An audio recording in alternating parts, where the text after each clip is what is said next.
cruising in clear skies 35,000 feet above the Indonesian jungle, a 737 suddenly plummets from the sky. The debris is at the bottom of the river. Good Lord. Take a look at this.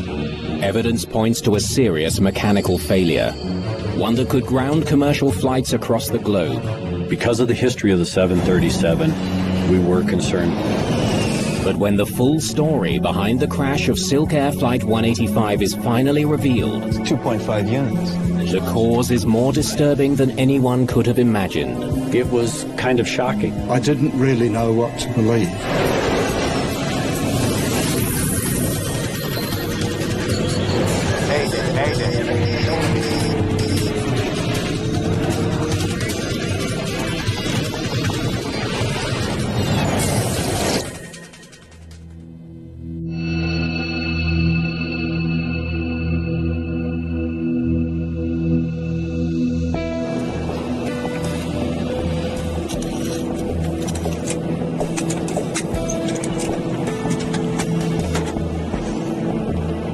We'll be serving lunch shortly.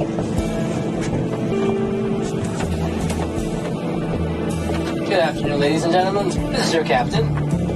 My name is Zue Ming. On the flight deck this afternoon, with me is First Officer Duncan Ward. We'd like to welcome you aboard, and we are now climbing through 19,000 feet. SilkAir Flight 185 is climbing to its cruising altitude. The Boeing 737 is carrying 97 passengers and 7 crew from Jakarta, Indonesia to the airline's home base, Singapore. The flight should take about 80 minutes, heading north over the rainforests of Sumatra to Singapore's Changi International Airport. We'll be cruising today at 35,000 feet. Zue Ming was an experienced Singapore Air Force pilot. He'd been in their aerobatic team. He was always listed as an above-average pilot. Today's first officer is 23-year-old Duncan Ward. The New Zealand-born pilot has been flying with SilkAir for a little more than a year.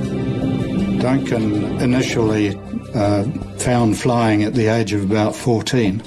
Suddenly he had a purpose in life. I think that's the best way to describe it.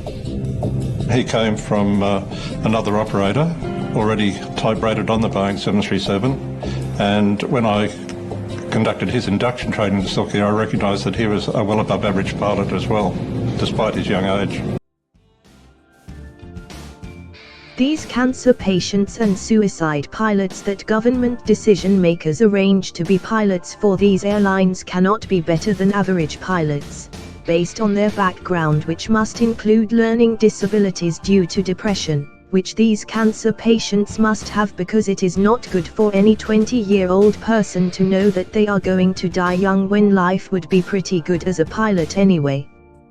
This means that Peter Macmillan is lying when he talks about SilkAir cancer patient and suicide pilot Duncan Ward, which he himself trained to fly 737 airplane at SilkAir. I'll get back to you just before our descent into Singapore with an updated weather forecast. Thank you. The twin-engine jet is the newest addition to the SilkAir fleet. A Boeing 737-300 series, it went into service just 9 months ago. At the time, the 737 was probably the most widely used jet transport in the world. Duncan reckoned that he was the luckiest guy in the world, because whereas some people might go to the office in a Ferrari, he went to the office in a 737, so he loved it. SilkAir 185 maintaining 350. SilkAir 185, maintain 350, clear direct to party. Local SilkAir 185. The flight to Jakarta and back was a standard route. Everything was absolutely normal, absolutely routine.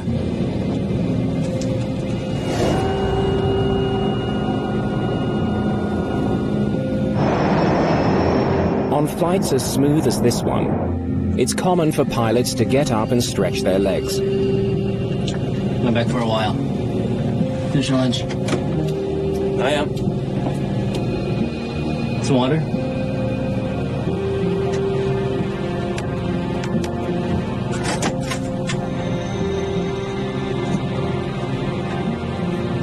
30 minutes after takeoff, Jakarta Air Traffic Control makes its last scheduled radio call to Flight 185.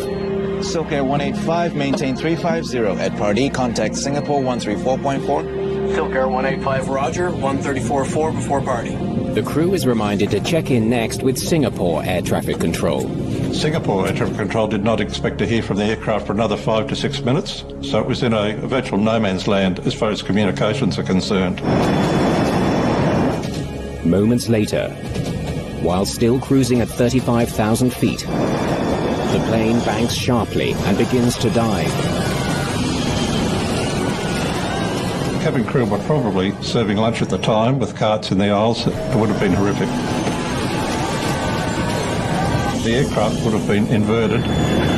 Anything unsecured would have ended up in the ceiling. What happens to all of the people who might be standing up, to the people who are not buckled in? It doesn't bear careful examination. It's too horrible.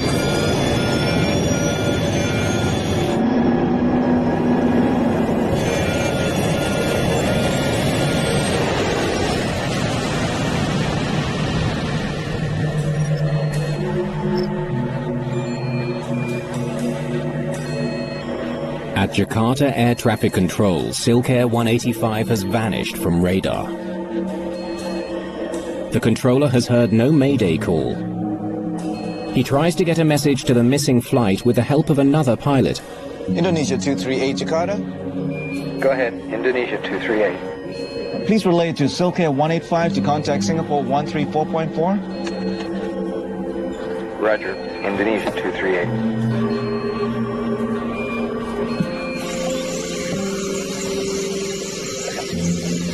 But the 737 is already submerged beneath the murky waters of Indonesia's Musi River, halfway between Jakarta and Singapore. Local villagers report the crash.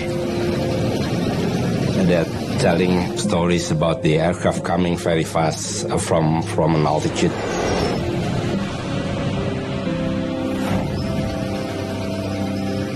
Along the river, people search for survivors, but find only small bits of debris. A 50-ton aircraft carrying 104 people has all but disappeared. News of the SilkAir crash is met with shock in Singapore, home to almost half the passengers. There is very little hope that anyone has survived.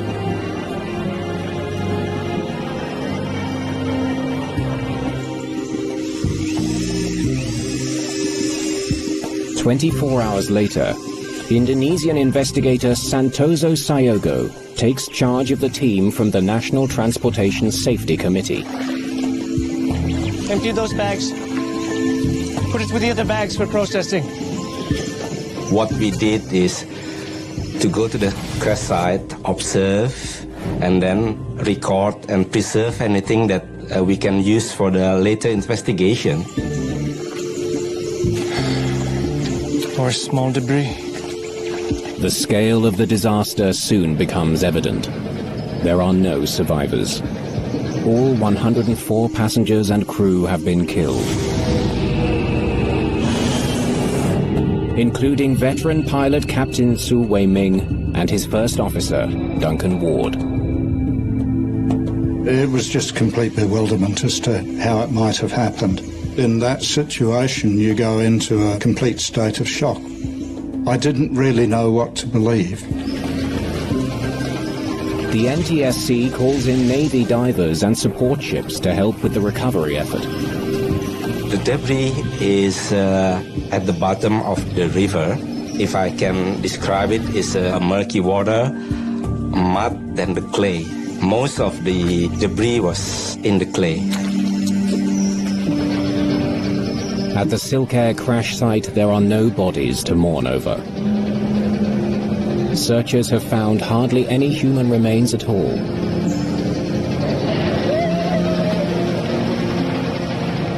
It was just something that, as a father, was so horrendous that it just has an enormous psychological effect on you. The 737 is the most popular commercial airliner in the world. 5 new 300 series jets roll off the Boeing assembly line every month. Having one fall from the sky on a calm, clear day without any indication of trouble sends a chill through the entire industry. Investigators are under intense pressure to figure out what went wrong.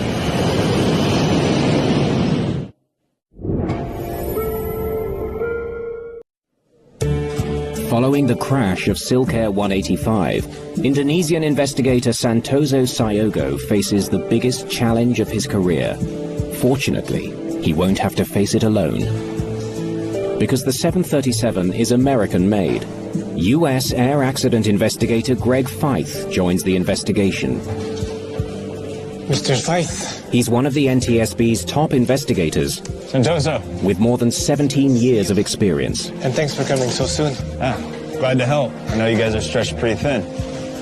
Initially, when we were working with the Indonesians, they had never done any kind of wreckage recovery like this before.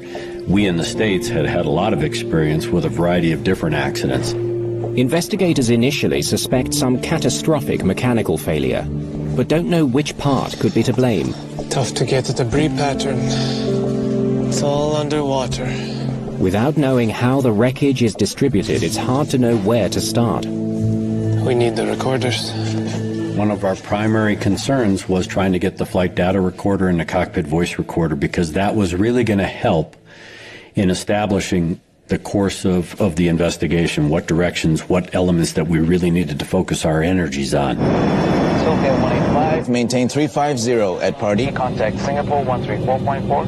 SilkAir 185, roger, 134.4. The plane's black boxes, the electronic recording devices, capture every sound in the cockpit and provide a detailed picture of how the plane was flying. And the CVR and the FDR will record all the way till impact. Without them, the investigation is crippled. But for the divers on the Musi River, the search is proving difficult. The visibility in the water was basically 6 inches in front of your face.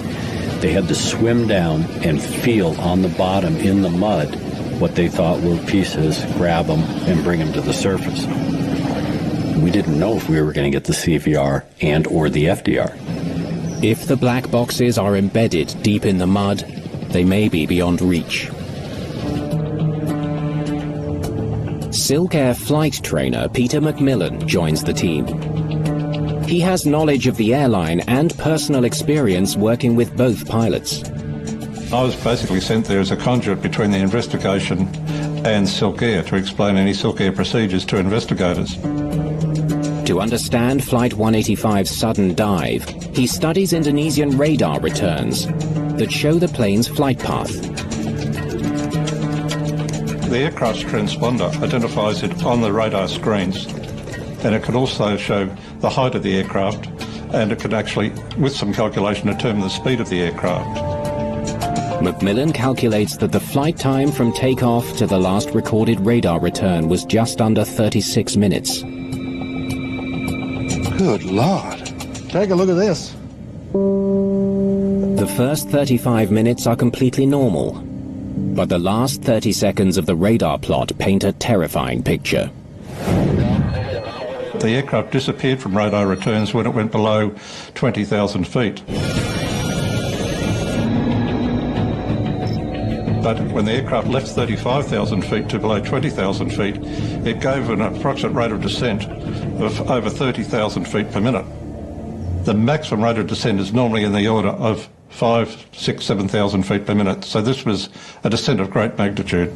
Investigators determined that in the seconds before impact, the plane was traveling faster than the speed of sound.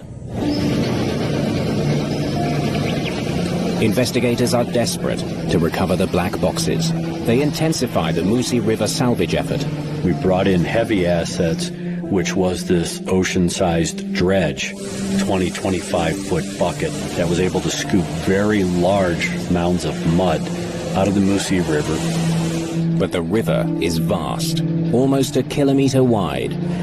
Even with the dredger, the black boxes may never be found. They could be anywhere.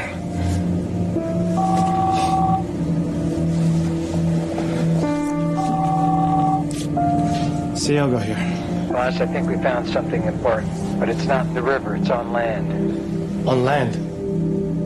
Where? About 4 kilometers east of the river. We've got debris. East of the river. They may have their first solid lead. Witnesses said that they saw parts or things fluttering down that landed in the jungle. Aircraft debris litters a site in the Sumatran rainforest, just east of where Flight 185 hit the Musi River.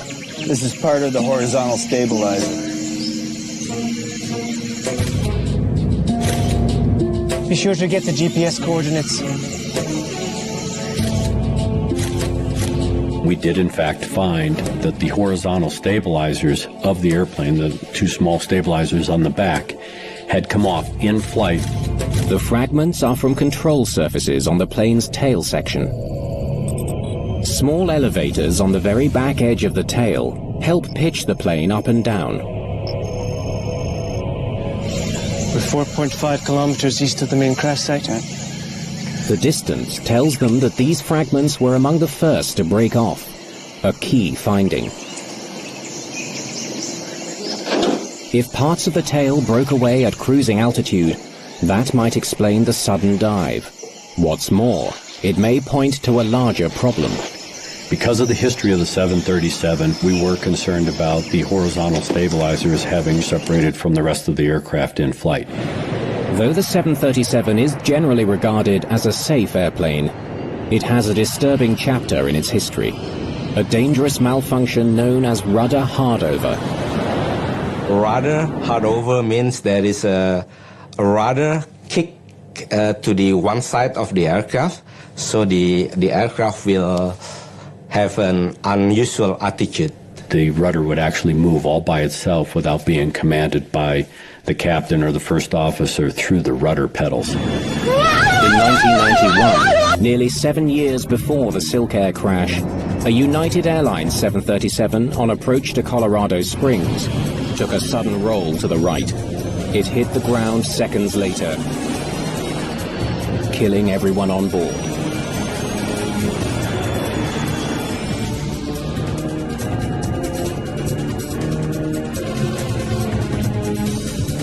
Three years later, it happened again. 132 people died when a US Air 737 crashed near Pittsburgh. Both accidents were caused by the same type of rudder malfunction. That was a big concern because all of a sudden now you have the airplane doing things that the crew isn't anticipating. Okay, wrap it up. Investigators fear that the deadly rudder phenomenon may have struck again. If the rudder had failed and it had gone hard over, as we had seen in these other events, that would have exposed it to higher aerodynamic loads and it would have separated from the aircraft.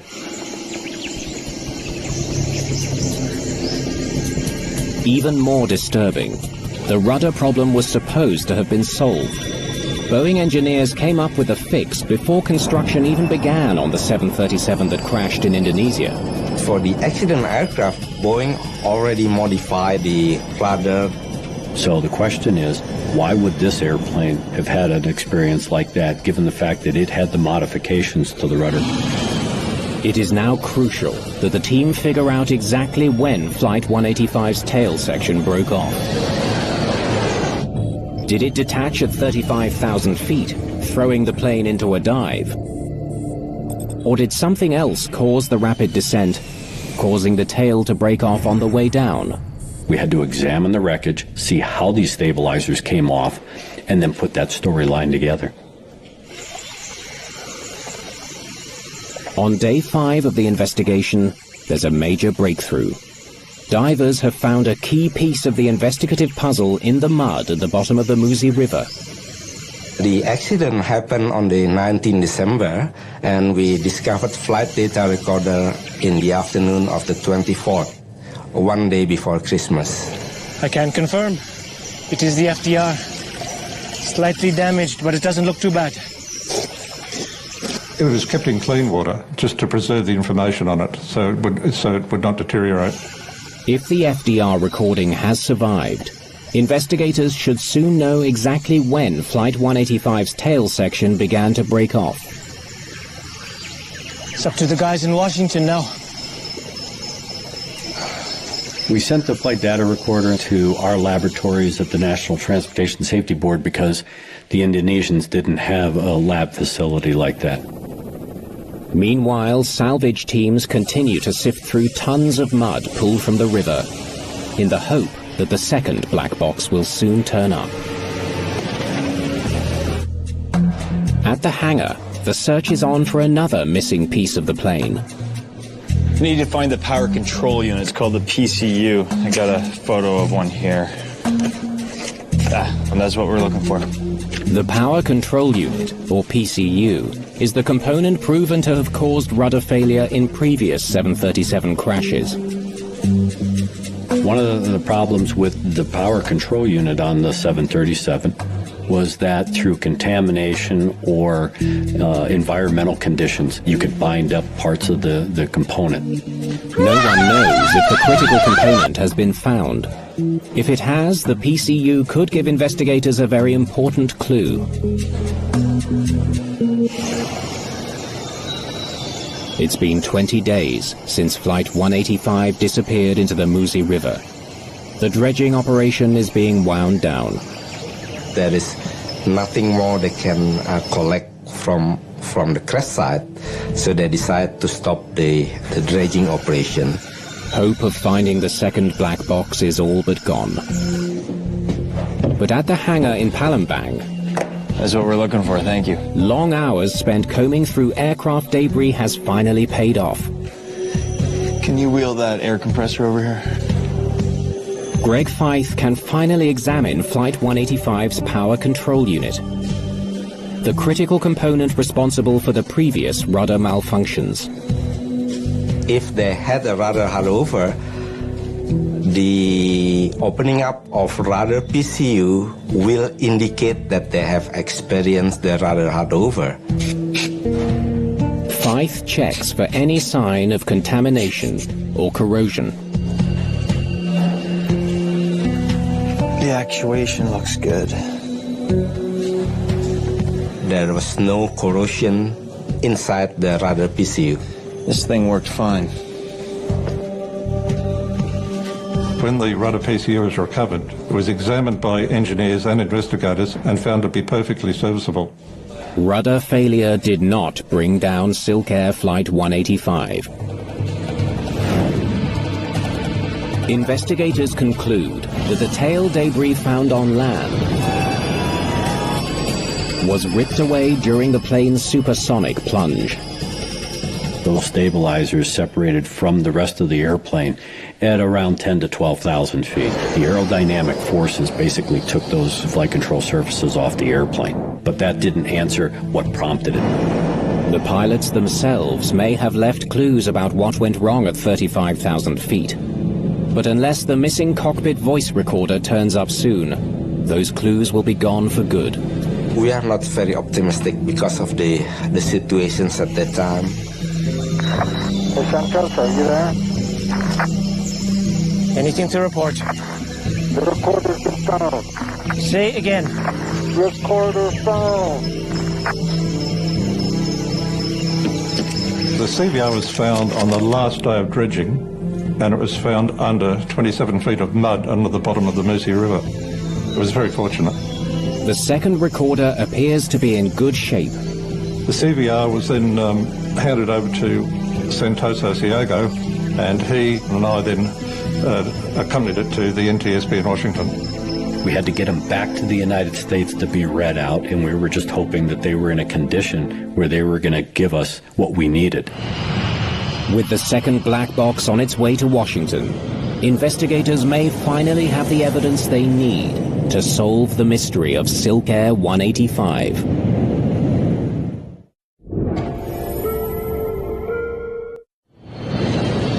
Three weeks into the investigation, Santoso Sayogo travels to the NTSB headquarters to deliver the SilkAir CVR. When I arrived in Washington, the flight data recorder already been read out. A printout of Flight 185's flight data recorder shows airspeed, altitude, direction, and dozens of other parameters. But there's a problem. What happened here? They told me that the flight data recorder was stopped in the air. For the first 34 minutes and 14 seconds, all the flight parameters are normal. Then, suddenly, nothing. No data at all. They were at cruising altitude with autopilot on. The FDR ceased recording approximately 1 minute before the aircraft commenced its final descent. Investigators are baffled. Why would the flight data recorder on a newly built 737 suddenly stop during a routine flight in clear, calm weather? And why, just moments later, did the plane plummet to Earth?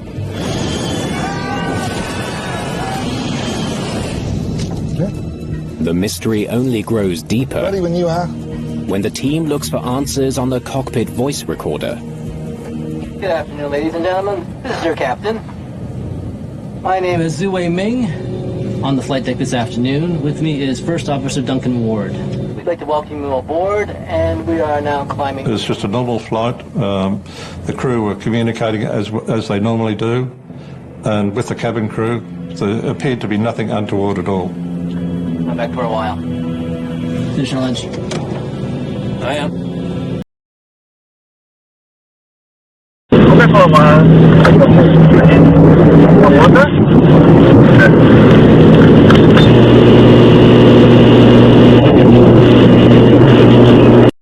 Crew never expressed any problem with the aircraft. It was normal communications as best we could tell. Some water? The last noise that we heard on the CVR recording was the snap of as Sue's shoulder harness hit the floor. After that, the cockpit voice recorder stopped. That's it? Just like the FDR, the CVR stops abruptly, but not at the same time. The cockpit voice recorder went dead 6 minutes sooner. That's almost impossible. The flight data recorders and the cockpit voice recorders are extremely reliable instruments. Power failures happening very rarely. On the 737, both recorders are located in the rear of the plane. They both draw power from the main electrical system. There was nothing to suggest that they should have stopped recording until the airplane went into the water. So the question was, why did they stop? Did something happen in the air to the electrical system that caused the power to shut off? There must be an explanation. Maybe a short circuit. Find out what you can.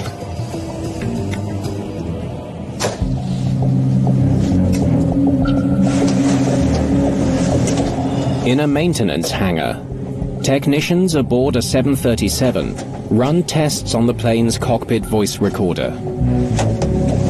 Okay, ready? 1, 2, 3, overload. Reset it, please. They overload the recorder's electrical circuit to see what it takes to get the breaker to pop. Well, let's run it again. 1, 2, 3, overload. During the test, they discover that it's possible to overload the circuit and trigger the breaker, but they discover something else. When a power surge causes the circuit breaker to pop, it makes quite a loud sound. We can clearly hear the signature voice of the circuit breaker pop out. When the test recordings are played back, 1, 2, 3, overload. They discover that the CVR keeps recording for a split second after power cuts out. 1, 2, 3, overload. Just long enough to capture the sound of its own circuit breaker popping. The cockpit microphone definitely picked up the sound. The small noise has big implications. Now let's hear the end of the Flight 185 recording. I'm back for a while. Finish lunch. I am. Some water?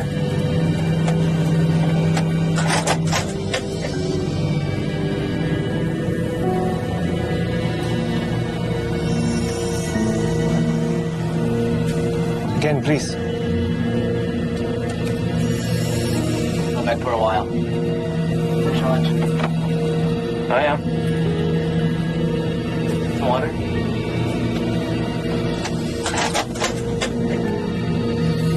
Reviewing the final seconds of the SilkAir recording, they hear no last-second snapping sound. I don't hear it. On the cockpit voice recorder, we don't hear anything at all. That told us that the electronic device did not fail from an overload where you get a surge in power that could have popped the circuit breaker. Two recorders on two separate circuits failed within minutes of each other, and there's no evidence of any electrical fault. Pulling the breaker by hand makes almost no sound at all. It leads investigators to an unsettling conclusion. The only remaining possibility is that it was manually tripped. Someone in the cockpit disabled the recorders on purpose. We couldn't find any physical evidence as to why those boxes would have failed from a component standpoint. You know what this means? I do. I don't like it, but I do. It didn't pop because of an overload or a surge, but in fact somebody would have manually manipulated the circuit breaker to shut down each of the boxes from recording. These NTSB investigations targeting electronic fuses are mostly disinformation that the NTSB is showing the public when it itself has been cutting off and erasing these FDR and CVR data, the motive for which is somewhat lost on me. There is a noticeable point on this CVR tape where TSY Wei Ming leaves his seat and what I think is the reason for this silence on the tape. Okay, for a while. Water?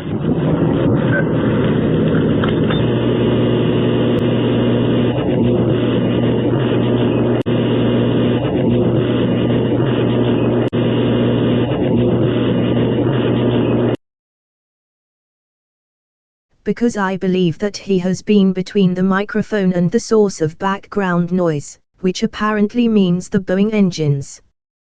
This recording ends 2 seconds after Zhu Weiming gets up from his seat, meaning he and Duncan Ward have not been able to pull these fuses that are located behind the first office seat so that other pilot would not see it.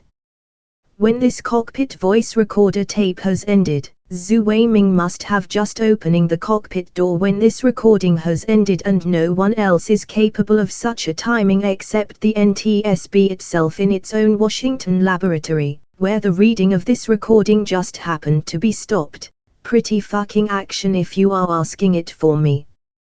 The reason why the NTSB is trying to scroll this shutting down the cockpit voice recorder into pilot's shoulder is that after this, it is more easy to scroll the shutting down the flight data recorder also to pilot's shoulder, which for sure these pilots could not do. This flight data recorder sabotage is 100% NTSB actions in their own laboratory in Washington, whose motive is to hide the fact that who was actually flying the Boeing plane when it was intentionally bring down. With this flight data recorder, it would be seen that the father of three, Zhu Weiming, was not flying the plane when it was driven to the ground, but the plane was controlled from the first office place where Duncan Ward was sitting.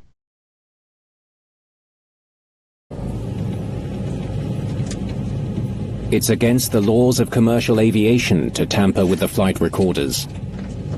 Investigators have a disturbing theory about why the recorders were disabled. They use a Boeing flight simulator to prove it. Okay. Let's input SilkAir Flight 185. We took the data that we were able to get from the radar information and we fed it into this motion simulator to try and understand better the flight path of the airplane during its spiraling descent into the Musi River. They fly a simulation to see what could cause a 737 to quickly drop from 35,000 feet to just below 20,000. SilkAir's last radar return. Trigger yaw damper failure, please. They simulate a sudden mechanical failure and watch to see if the flight will follow the deadly path of Flight 185. Not even close. They test more than 20 different scenarios. And they completed exercises with simulated rudder hardovers and yaw damper failures and various failures of other systems. But under each of those conditions, they are unable to meet the parameters as recorded on radar. They find there's only one way to make a 737 drop as steeply and quickly as SilkAir 185. This time, no failure. Sustained pilot input only. The only plausible trajectory that can match is by using pilot control. It takes an extraordinary effort, but by rolling the plane sharply to the right and accelerating to top speed, the test pilot can match the SilkAir profile. The only way that this airplane could maintain a nose-down attitude in a high-speed dive was if somebody had flown it into that position. An air disaster that took the lives of 104 people is beginning to look like a deliberate act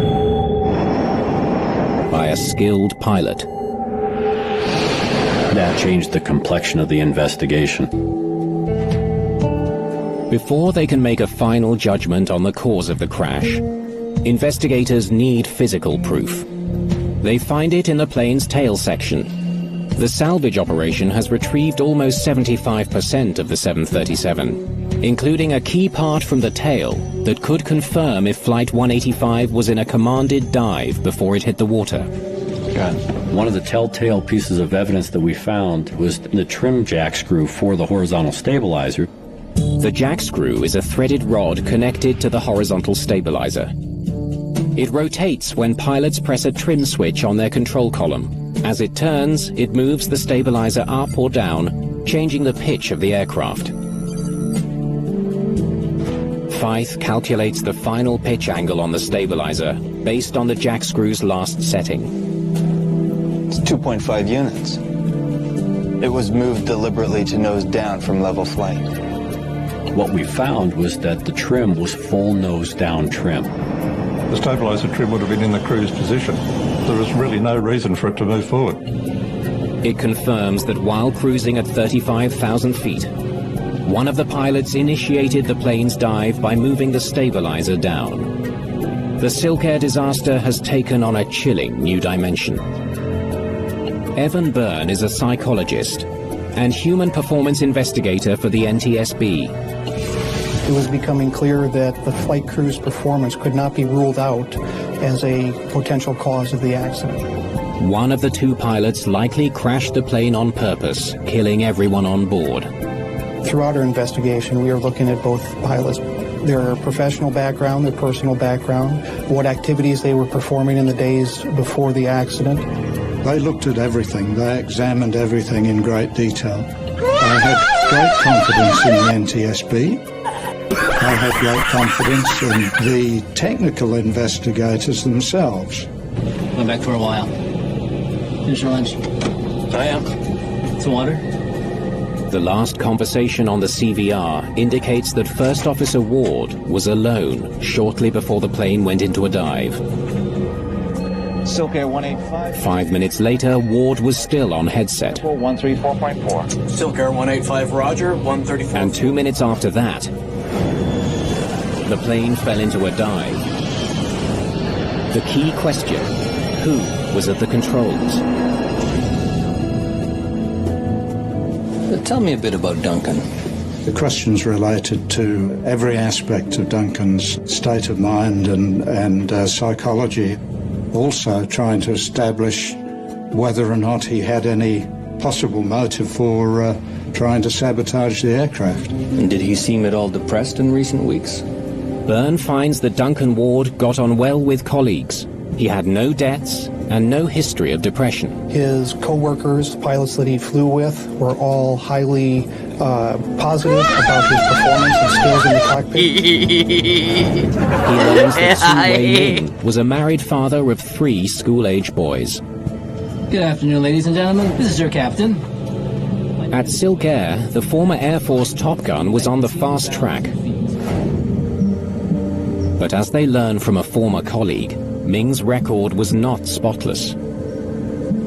What was Ming like to fly with? He was known as a pilot who liked to push the envelope as far as increasing speed to try to complete flights faster than others. I did hear reports from other pilots that he did try to cut corners at times by cutting sector times, cruising at increased speed. Investigators learned that 6 months before the SilkAir disaster, Ming had made a fast, swerving landing. He flew in so fast that it made passengers sick. I disagree. The landing was fine. The airline took disciplinary action. When the company investigated, Su Wei Ming was demoted from a line instructor pilot to an ordinary line captain. Investigators dig deeper. We learned that the captain was under significant financial stress about the time of the accident. The trouble stemmed from high-risk online securities trading. Over the last 4 years, Ming had lost more than $1 million. Shortly before the accident, for the second time in 1997, Captain Su's trading privileges in the Singapore stock market was suspended because of debts that he'd accumulated. They learned that on the morning of the flight, Su Wei Ming had promised to repay the debt as soon as he got back to Singapore. But the date of the crash was important for another reason as well.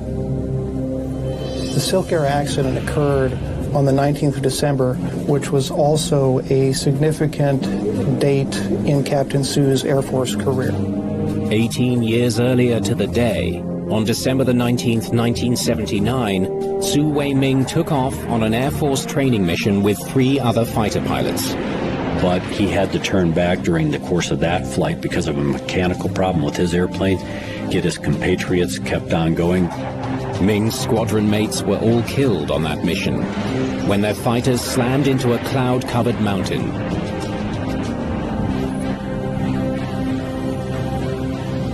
At least 2 of the pilots on board would have been very close friends to Captain Su. One of 2 SilkAir pilots committed a brutal, callous act. Safe to say that Ward is not our guy. Though the evidence is circumstantial, investigators are convinced. Su Wei Ming is the one responsible for the murder of 97 passengers and 7 crew. But how exactly did he manage to carry out such a horrendous crime? Fucking liar!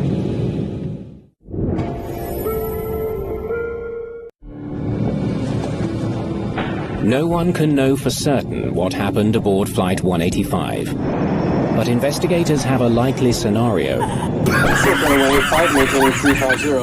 It has been 6 months since Su Wei Ming was demoted by the airline. Such a demotion to an up-and-coming Singapore pilot would be a major blow to his morale.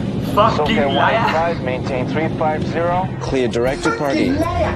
The 1997 Asian financial crisis has thrown the region's economies into turmoil. The Singapore stock market has taken a beating. Traders like Ming are hurting. The stresses in Captain Su's financial background may have served as a distraction. It may have affected his performance in other ways as well. Fucking liar! Piloting a jet on the anniversary of the day he cheated death 18 years ago, Ming makes a fateful decision. Going back for a while. Finish your lunch. I am. Some water? If he was going back, his right hand would have probably been within inches of the cockpit voice recorder circuit breaker. It's not difficult to pull one of those leaving the cockpit without the other pilot being aware of it. SilkAir 185 at Pardee, contact Singapore 134.4.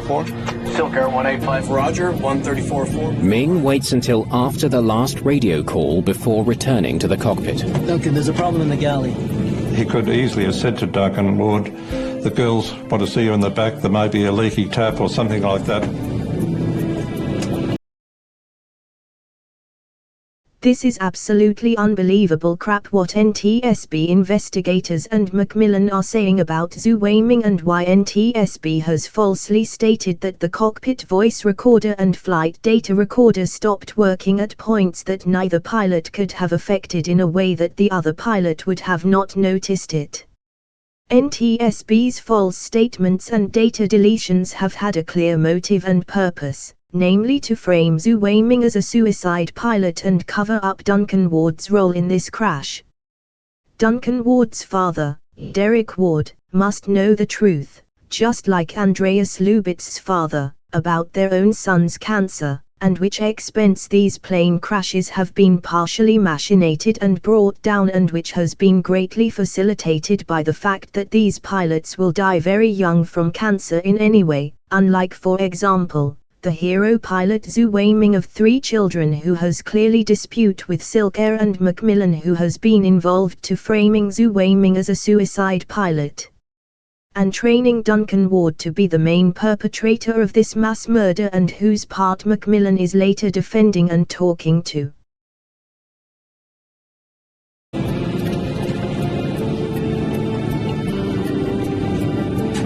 All the person remaining in the cockpit has to do is to lock the door.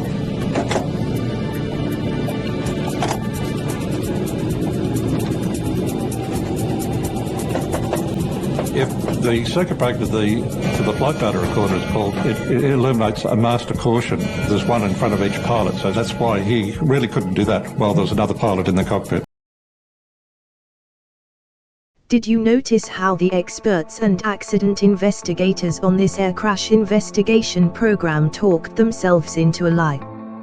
Previously, these investigators, along with Duncan Ward's father, Derek Ward, have speculated as to who turned off the cockpit voice recorder by pulling the fuse from the display panel while both of these pilots were still in the cockpit. When a power surge causes the circuit breaker to pop, it makes quite a loud sound. We can clearly hear the signature voice of the circuit breaker pop out. When the test recordings are played back, 1, 2, 3, overload. They discover that the CVR keeps recording for a split second after power cuts out. 1, 2, 3, overload. Just long enough to capture the sound of its own circuit breaker popping. The cockpit microphone definitely picked up the sound. The small noise has big implications. Now let's hear the end of the Flight 185 recording. I'm back for a while. Here's Raj. I am. The water?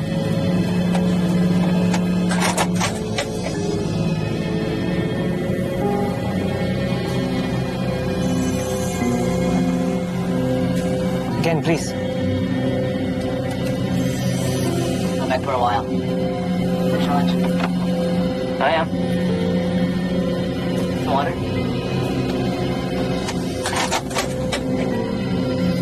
Reviewing the final seconds of the SilkAir recording, they hear no last-second snapping sound. I don't hear it. If he was going back, his right hand would have probably been within inches of the cockpit voice recorder circuit breaker. Fucking liar! It's not difficult to pull one of those leaving the cockpit without the other pilot being aware of it. Fucking liar!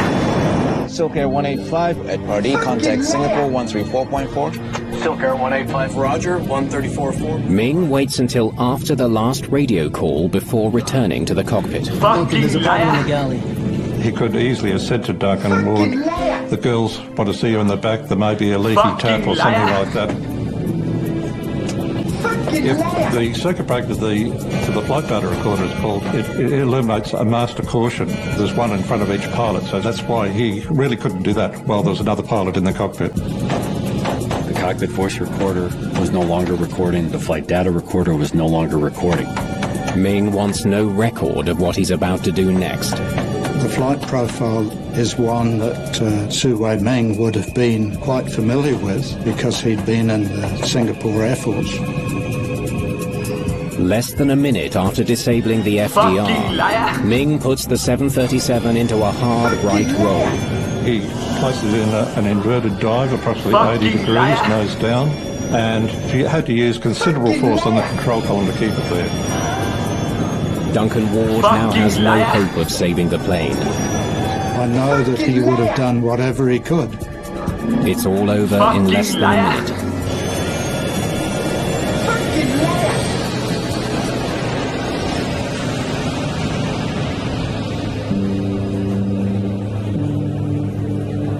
Three years after the SilkAir disaster, Indonesia's National Transportation Safety Committee releases a report that comes to a surprising conclusion.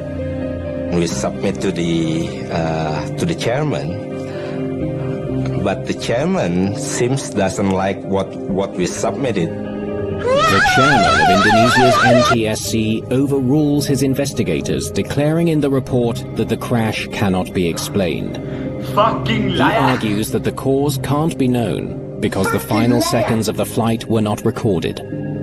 It was kind of shocking. This was a political cover-up. I think there's no other word for it. In an unprecedented move, the NTSB publicly contradicts the Indonesian report. I authored, on behalf of the NTSB, a very long document explaining that this was an intentional act, not an accident. I don't think any sane investigator would find any other cause for the crash. Air accident investigators can only offer conclusions based on the evidence they have. The SilkAir disaster is a reminder that sometimes evidence can point different people in different directions. If you wish to do somebody a great harm, you couldn't do much more than to kill one of their children and then try and cover up that fact and lie about it. I know that Duncan would have wanted the truth to come out. Fucking liar! Fucking liar!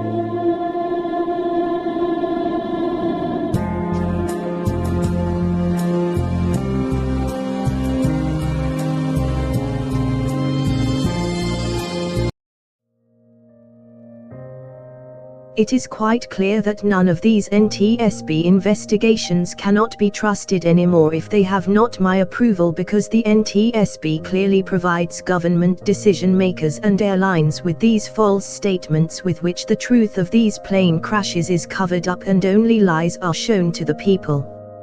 It is difficult for me to say whether all these bystander victims are simply that Zhu Weiming has angered someone in high office, and were these bystanders just a collateral victims along with Zhu Weiming, which is used only to gather more hate upon framed suicide pilot Zhu Weiming, who actually is the real hero pilot of Singapore. But Weiming has been framed as the suicide pilot of this plane accident and not Duncan Ward, who is the real suicide pilot, and which the NTSB has used all of its credibility that it has gained all these years to hide the fact that Duncan Ward is the real suicide pilot. The credibility of NTSB, which is completely gone after this case when it has caught up on lying, tempering the evidence and framing a good pilot as guilty of this suicide flight. The credibility of NTSB, which is like a warm breath of old shit you don't want to smell. Because the fact that Duncan Ward committed this suicide is used so much effort and false statement, and not, for example, are not told the truth, like in the case of Germanwings pilot Andreas Lubitz, clearly indicates something personal against Zhu Weiming. Why Zhu Weiming was staged as a suicide pilot has remained somewhat unclear, and whether all these bystander victims were just collateral victims that SilkAir and the Indonesian government used to tarnishing Zhu Weiming's reputation, because in this SilkAir accident, the anger is not directly directed to mental health problems like in many other similar accidents, but rather this mental health problem is kept hidden and the blame is tried to scroll on the desperate pilot's last action, and which is tried to offer as a reason in this case, all of which are so incredible in the case of Zhu Weiming that this kind of crap, brain farts and bullshit can't come from anywhere else than the bullshit investigators of NTSB and some desperate people who just want to tarnish Zhu Weiming's reputation. It is quite clear that these fucking brats who drive these airplanes into the ground like Andreas Lubitz and Duncan Ward are not the main perpetrators of these mass murders, but these suicide candidates are only acting in the name of democratic state decision makers, with the help of which democratic states are driving up the persecution of Jews in the 21st century, which runs in this time a different name. Citizens suffering from mental health problems and who are in this time even more hatred than the Jews in Nazi Germany in the 40s, and why their medical tortures on the Finnish National Coalition's human rat farms are possible, where these Nazi German medical torture methods and crimes against humanity are peddled as treatments for medically non-existent and imaginary diseases, is certainly something that Nazi Germany did not achieve in all its haste.